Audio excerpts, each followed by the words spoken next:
আপনারা শুনছেন আমাদের ইউটিউব চ্যানেল ভয়ের দুনিয়া। বাংলা সাহিত্যের রোমাঞ্চকর ও ভয়ের কাহিনী দিয়ে সাজানো আমাদের বিশেষ নিবেদন। আজ আপনারা শুনবেন বিশিষ্ট সাহিত্যিক শরদিন্দু গঙ্গোপাধ্যায়ের আকাশবাণী। শরদিন্দু গঙ্গোপাধ্যায় বাংলা সাহিত্যের একজন অবিস্মরণীয় ব্যক্তিত্ব। ব্যোমকেশের স্রষ্টা তো বটেই, এছাড়াও তিনি লিখেছিলেন বহু ছোট গল্প ও উপন্যাস। আজকের গল্প পাঠে সুভাষিস, সূত্রধর দীপা, এছাড়াও বিভিন্ন চরিত্রে অভিনয় করেছেন মাসুদ, দীপা ও সুভাষিস। শুরু হতে চলেছে আজকের গল্প বিশিষ্ট সাহিত্যিক শরদিন্দু গঙ্গোপাধ্যায়ের আকাশবাণী।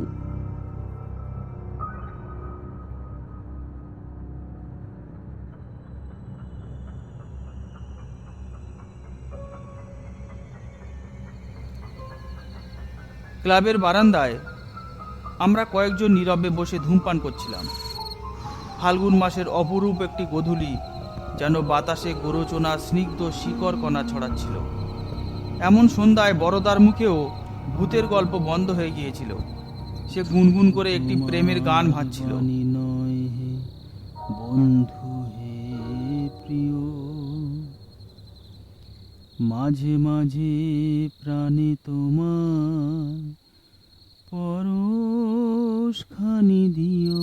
এমন সময় সুধাংশু এসে দেখা দিল। সুধাংশু আমাদের বন্ধু হলেও এতদিন ক্লাবের সভ্য ছিল না। সম্প্রতি হয়েছে। সম্ভবত বড়দার সঙ্গে ভূত প্রেত নিয়ে তর্ক করবার মতলব নিয়েই সে ক্লাবে ঢুকেছে। প্রেতজনী সম্বন্ধে এত বড় নাস্তিক বড় একটা দেখা যায় না। বড়দার সঙ্গে চোকাচোকি হলেই তার মুখ মেড়ার মতো জুজুৎসু ভাব ধারণ করত। তারপর দুজনের মধ্যে যে তর্ক আরম্ভ হতো তার তুলনা খুঁজতে হলে রামায়ণ মহাভারতের শরণাপন্ন হতে হয়। কিন্তু আজ লক্ষ্য করলাম সুধাংশুর সে তেজ নেই। মুখখানা কেমন যেন ফ্যাকাশে। মনের মধ্যে সে যেন বড় রকম একটা ধাক্কা খেয়েছে। অমূল্য জিজ্ঞেস করল, হে সুধাংশু, কেন পাংশু বদন তোমার? সুধাংশু উত্তর দিল না, সোজা বড়দার সামনে গিয়ে দাঁড়ালো। তদগতভাবে কিছুক্ষণ তার মুখের পানে তাকিয়ে গাঢ় স্বরে বলল, ভাই বড়দা, পায়ে ধুলো দাও। বলে তাহার পায়ে হাত ঠেকিয়ে মাথায় স্পর্শ করল। আমরা সকলে হাঁ করে রইলাম। এমন কাণ্ড জীবনে দেখিনি। বড়দাও ভ্যাবা চাকা খেয়ে গেল। সুধাংশুর হাত ধরে পাশের চেয়ারে বসাইতেই সে বলে উঠল, তোমার কাছে ক্ষমা চাইছি। কালকে ঘটনার পর আর আমার প্রেতজনিতে অবিশ্বাস নেই। অতঃপর কালকের ঘটনা শুনবার জন্য আমরা তাকে ঘিরে বসলাম। কিছুক্ষণ আনমনাভাবে আকাশের পানে তাকিয়ে থেকে সুধাংশু আরম্ভ করল, মাসখানেক হলো আমাদের পাড়ায় একটা নতুন বাঙালি ভদ্রলোক এসেছেন, প্রিয়তোষ বাবু। ওই যে বাড়িখানা আগে মাইনর স্কুল ছিল সেই বাড়ি ভাড়া নিয়ে আছেন। বাড়ির চারপাশে পাঁচিল ঘেরা ফাঁকা জমি, হলদে রঙের বাড়িখানা। দেখেছ বোধহয়। প্রথম দিনই প্রিয়তোষ বাবুর সঙ্গে আলাপ হয়েছিল। পাড়ায় নতুন বাঙালি এসেছেন, তাই সাদর সম্ভাষণ করবার জন্যে নিজে উপযাজক হয়ে তার কাছে গিয়েছিলুম। বছর 45 বয়সের একটি শৌখিন গোছের ভদ্রলোক। প্রথম দিন এসেই মিস্ত্রি ডেকে বাড়ির মাথার উপর রেডিওর এরিয়াল বসাচ্ছিলেন। আমার সঙ্গে মামুলি 2-4টে কথা হলো। কাজকর্ম কিছুই করেন না, পয়সা আছে। পুত্র কলত্ব কেউ নেই। বছর 10 আগে পত্নী বিয়োগ হয়েছে। তারপর থেকে খেয়াল মতো এখানে ওখানে ঘুরে বেড়ান। এর আগে বছর 1.5 গয়ায় ছিলেন, সেখানে আর মন টিকল না, তাই চলে এসেছেন। ভদ্রলোক একাই থাকেন। অথচ এত বড় বাড়ি নিয়ে কি করবেন এই ভেবে তখন একটু আশ্চর্য মনে হয়েছিল। কিন্তু প্রথম আলাপেই তো ও কথা জিজ্ঞাসা করা যায় না। তিনি যেসব আসবাবপত্র সঙ্গে এনেছিলেন তাও বেশ দামি আর শৌখিন। দেখলুম লোকটি বিপত্নিক এবং বয়স্ক হলেও প্রাণটা বেশ তাজা রেখেছেন। তারপর আরও বাদ দুই তার বাড়িতে গিয়েছিলাম। তার চরিত্রে দু একটি ছোটোখাটো অসঙ্গতি চোখে পড়েছিল। তিনি শৌখিন লোক, কিন্তু সপাক আহার করেন। একটু মাত্র সুখ চাকর রেখেছেন। সে দিনের বেলায় কাজকর্ম সেরে বাড়ি চলে যায়। তার বাড়িতে মেয়ে মানুষের পাট নেই, অথচ বসবার ঘরটি ছবির মতো সাজিয়ে রেখেছেন।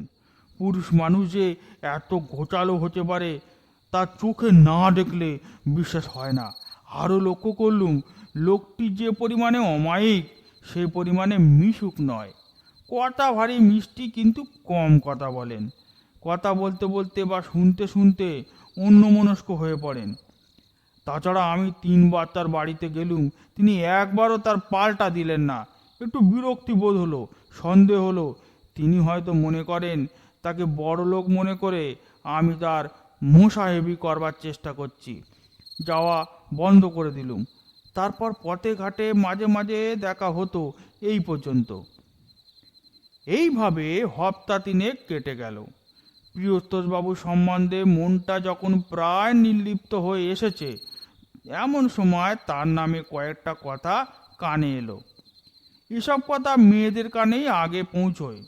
আমার স্ত্রী খবরটা দিলেন, প্রিয়তোষবাবু নাকি সুবিধের লোক নন। রাত্রি 10টার পর তার বাড়িতে মেয়ে মানুষের গলার আওয়াজ শোনা যায়। পাড়ার কেউ কেউ শুনেছে। এমন কিছু অসম্ভব কথা নয়। মনটা খুঁতখুঁত করতে লাগলো। প্রিয়তোষবাবুকে যেটুকু দেখেছিলুম তাতে তাকে লম্পট দুশ্চরিত্র বলে মনে হয়নি। তবু কিছুই বলা যায় না। যাদের সারা জীবন ধরেই দেখছি তাদেরই চিনতে পারলুম না, আর প্রিয়তোষবাবুর চরিত্র এক নজরে চিনে নেব এত অহংকার আমার নেই। তাছাড়া সত্যি হোক আর মিথ্যে হোক, এ বিষয়ে করবার কিছু নেই। করবার মধ্যে বৈঠকখানায় বসে মুখরোচক জল্পনা করতে পারি, অন্তত তখন তাই মনে হয়েছিল। কাল সকালবেলা পাড়ার ছোকরা দলের চাঁই ভূতো আমার সঙ্গে দেখা করতে এলো। ভূতো ডাকাবুকো ছেলে, মনের মধ্যে মার প্যাঁচ নেই, মেজাজ কড়া। সে এসেই প্রিয়তোষবাবুর কথা তুললে। শুনেছেন বোধহয়? দেখলুম ভূতোর মন এখনো আমাদের মতো নির্লিপ্ত জল্পনাপ্রবণ হয়ে ওঠেনি। কুণ্ঠিত ভাবে স্বীকার করতে হলো, কিছু কিছু দেখেছি বই কি। ভূতো টেবিলের উপর কিল মেরে বললে, এরকম লোক পাড়ায় রাখা যেতে পারে না। ছেলেরা বলছে একদিন ধরে দুঘা দেওয়া যাক, তাহলেই পালাবে। ভূতো আর তার দল বয়সে আমার চেয়ে অনেক ছোট, কিন্তু মনে মনে তাদের বাহুবলকে আমি সম্ভ্রম করি। তবু ক্ষীণ আপত্তি করে বললুম, শুধু কানাকুশোর উপরে একটা বাড়াবাড়ি করা কি ঠিক হবে? বরং কথাটা সত্যি কিনা ভালোভাবে যাচাই করে যা হয় করা উচিত। ভূতো বললে, বেশ, তো আপনিই যাচাই করুন। অতঃপর ভূতোর সঙ্গে পরামর্শ করে ঠিক হলো রাত্রে গিয়ে প্রিয়তোষবাবুর বাড়িতে আড়ি পাতা।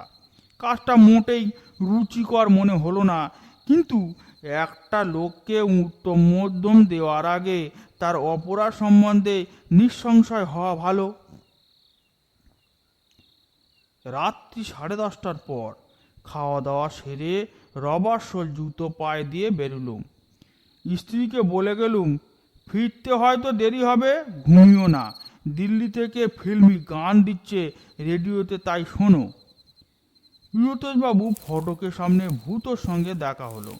ভূতোটা এমন গোয়ার, জুতো পরে এসেছে যার আওয়াজ 1.5 মাইল দূর থেকে শোনা যায়। তাকে বললুম, ও জুতো পরে তোমার ভেতরে যাওয়া চলবে না, শিকার ভড়কে যাবে। সে বললে, বেশ, আমি বাইরে পাহারায় রইলুম।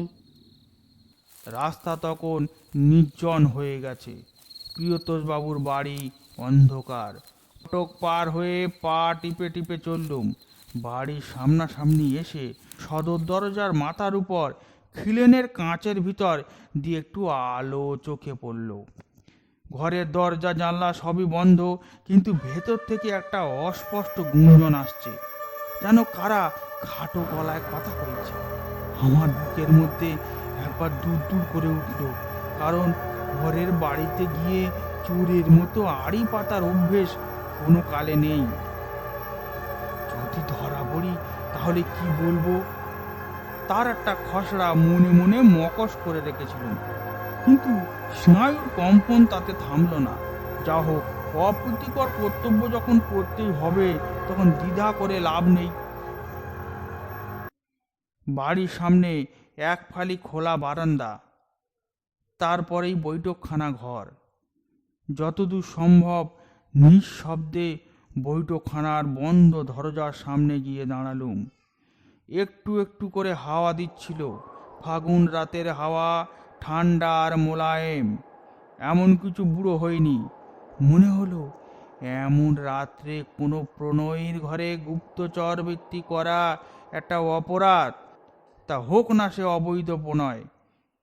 কিন্তু সে যাক, ওটা মনের ক্ষণিক দুর্বলতা মাত্র। ঘরের মধ্যে দুজন লোক কথা কইছে, বেশ সহজ গলাতেই কথা কইছে।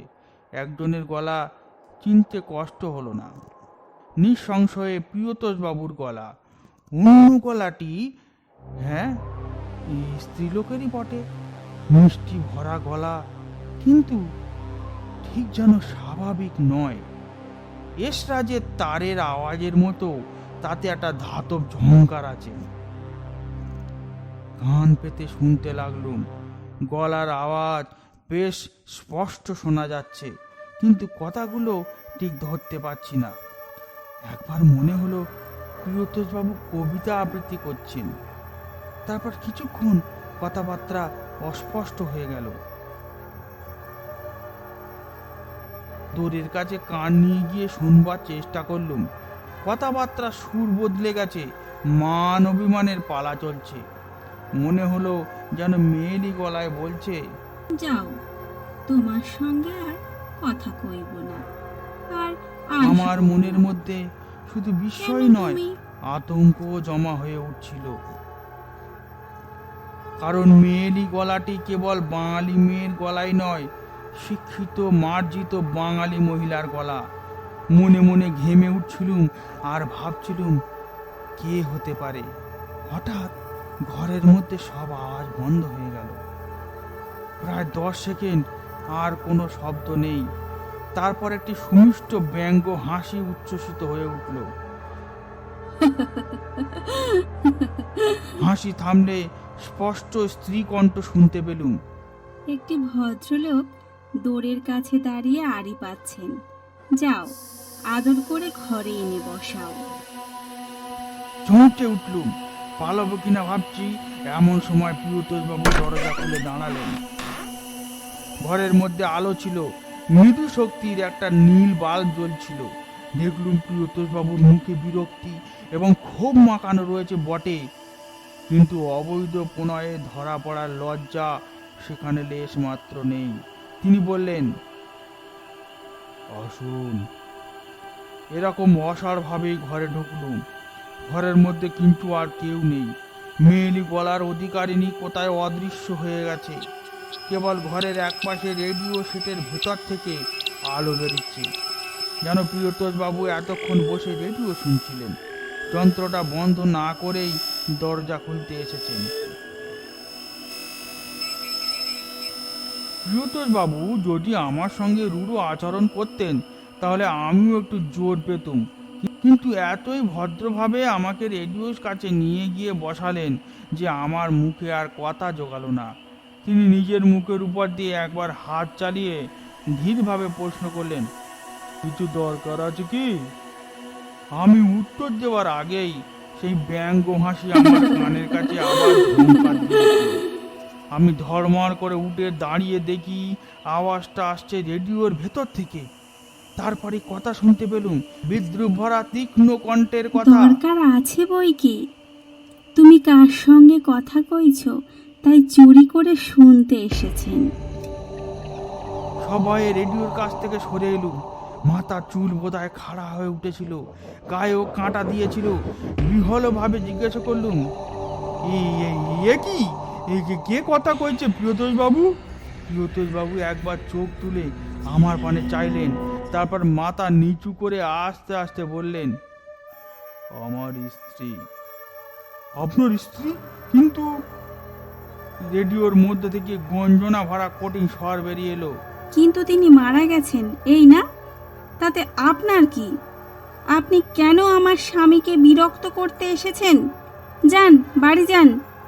কি রকম ভদ্রলোক আপনি? আমার স্বামীর চরিত্র তদারক করবার কি অধিকার আছে আপনার? উনি আপনাদের পাড়ায় এসে আছেন, আপনাদের পাড়া পবিত্র হয়ে গেছে, জানেন তা? ওগো যাও, এবার শুয়ে পড়ো গিয়ে, নইলে শরীর খারাপ হবে। অনেক রাত হয়েছে। প্রিয়তোষ বাবু উঠে দাঁড়ালেন। আমার মাথার ভেতরটা তালগোল পাকিয়ে গিয়েছিল। নেহাত গ্রাম্য লোকের মতো বললুম, "হ্যাঁ, কিন্তু কিন্তু কিছু যে বুঝতে পারছি না রেডিওর ভেতর থেকে।" ক্লান্ত স্বরে প্রিয়তোষ বাবু বললেন, রেডিওতে আমার স্ত্রী রোজ এই সময় আমার সঙ্গে কথা কন। তার মৃত্যুর পর থেকেই এমনি হয়ে আসছে। আমার জীবনের এই একমাত্র সম্বল। উনি সংসার চালান, উনি সব কিছু করেন, আমি শুধু ওর কথা মতো কাজ করে যাই। বিস্ময়ের ঘোরে মনটা তখনও অর্ধ মূর্ছিত হয়েছিল। বললুম, কিন্তু এ কি করে সম্ভব হয়? রেডিও থেকে অধীর উত্তর এলো, আপনি সে বুঝবেন না, বোঝবার বৃথা চেষ্টাও করবেন না। তার চেয়ে বাড়ি যান। আপনার স্ত্রীর বুকের ব্যামো আছে না? ভালো চান তো শিগগিরই বাড়ি যান, নইলে হয়তো আর দেখতে পাবেন না। শেষের দিকে কথাগুলো ভয়ঙ্কর গম্ভীর হয়ে উঠল। সেই যে সাধু ভাষায় বলে, বেত্রা হত কুকুর, ঠিক সেইভাবে প্রিয়তোষ বাবুর বাড়ি থেকে বেরিয়ে নিজের বাড়ি মুখো দৌড়তে আরম্ভ করলুম। পথে ভূত বোধহয় সঙ্গ নিয়েছিল, কিন্তু সেটা জাগ্রত চেতনার কথা নয়, আবছায়া একটা অনুভূতি মাত্র। বাড়ি পৌঁছে দেখি বসবার ঘরে রেডিওটা খোলা রয়েছে, কিন্তু তার ভেতর থেকে কোনো আওয়াজ বেরোচ্ছে না। আর মেঝের উপর মাদুর পেতে স্ত্রী পড়ে আছেন, তার দু চোখ বন্ধ, একটা হাত এমন অস্বাভাবিকভাবে ছড়ানো রয়েছে যে মনে হয়, মনের অবস্থা বুঝতেই পারছো, প্রায় তার ঘাড়ের উপর আছড়ে পড়লুম। তিনি ধড়মাড় করে উঠে বসলেন। হ্যাঁ, এলে, আমার একটু তন্দ্রা এসে গিয়েছিল। রেডিওর মধ্য থেকে তরল কৌতুকের হাসি এসরাজের ধাতব মুখ ছোনার মতো বেরিয়ে এলো। আর তারপর সেই গলার আওয়াজ, কেমন জব্দ! আর যাবেন পরের হাঁড়িতে কাঠি দিতে? স্বামী স্ত্রীর কথা চুরি করে শুনতে গিয়েছিলেন, তাই একটু ভয় দেখালুম। আর কখনো এমন কাজ করবেন না।